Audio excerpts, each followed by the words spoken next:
நாளைய தினம் உண்மையாகவே பாராளுமன்ற குழு தலைவரிலிருந்து கிளர்ச்சி மாவட்ட சிறுதன் ஐயாவை நீக்கியதுக்காக ஒரு ஒன்று கூடல் என்று நான் தான் பார்த்தேன். ஏனென்றால் அவர் அந்த 8 தடவையும் இராணுவத்துக்கோ இராணுவம் சார்பானவர்களுக்கோ வாக்களிக்கவில்லை என்றால் செயலாளர் செய்தது தவறுதான். இப்படியான இந்த பிரச்சனையை இந்த மாவட்டத்தில் உள்ள அப்பாவி மக்களை ஏறிவிட்டு பணிக்கிற ஆகிவிட்டு எனது நிலைமை யாருக்கும் வரக்கூடாது என்பதற்காகத்தான் இந்த பதிவு.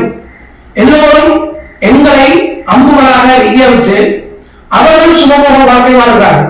எனக்கு நடந்தது உங்களுக்கு தெரியணும், எல்லாருக்கும் தெரியும். மாவட்டத்தில் யாரால பாராளுமன்ற உறுப்பினர் எலெக்ஷனுக்கு சுயேட்சையில் போடப்பட்டது, ஜீவனுக்கு இந்த நிலை வந்தது ஆனார் என்று தெரியும்.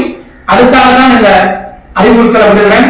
உண்மையாகவே தமிழ் தேசியப்பட்டுள்ளவர்கள் அந்த ஒன்று கூடலுக்கு கலந்து கொள்ள மாட்டார்கள். ஏனென்றால் அதிகமாக அதுக்கு கலந்து கொண்டால் கட்டாயம் இந்த கட்சிக்கு எதிராக, இலங்கை தமிழரசு கட்சிக்கு எதிராக கிளர்ச்சி மாவட்டத்தில் இத்தனை பேர் இந்த ஒன்று கூடலே கலந்து கொண்டார்கள் என்பது பகிரங்கமாக தெரிய வரும்.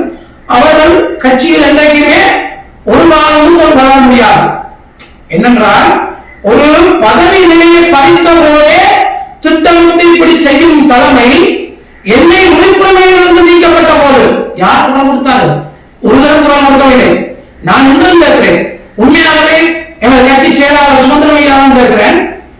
அவர் 8 தடவை தொடர்ந்து குரல் கொடுத்திருக்கிறார். அந்த 8 தடவை யார் யாருக்கு எந்த தேதியில் எப்பொழுது என்பதை மக்களுக்கு பகிரங்கப்படுத்த வேண்டும். அதற்காக இந்த கட்சியை சீரழித்து விட்டு இன்னொரு தென்னிலங்கை கட்சிக்கு இடம் கொடுப்பதற்கு யாழ் மாவட்ட தேர்தல் தொகுதியில் இடமளிக்கக்கூடாது. மக்கள் இன்றைக்கு உள்ளீட்டு பிரச்சனையை நாங்கள் நாளைக்கு ரோட்ல கொண்டு கடைசியா தென்னிலங்கையில் உள்ளவர்கள் தான் இந்த வாக்கு வங்கிகளை அழைத்துக் கொண்டு போவார்கள்.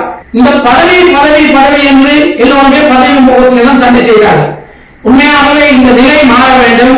ஆகவே நாளைக்கு அந்த ஒன்று கூடலுக்கு கலந்து கொள்ளும் அன்பான எனது பாசத்துக்குரிய உறவுகளே, உங்களுக்கு எனது நிலை வரக்கூடாது என்பதற்காக இந்த பதிவை எழுதுகிறேன்.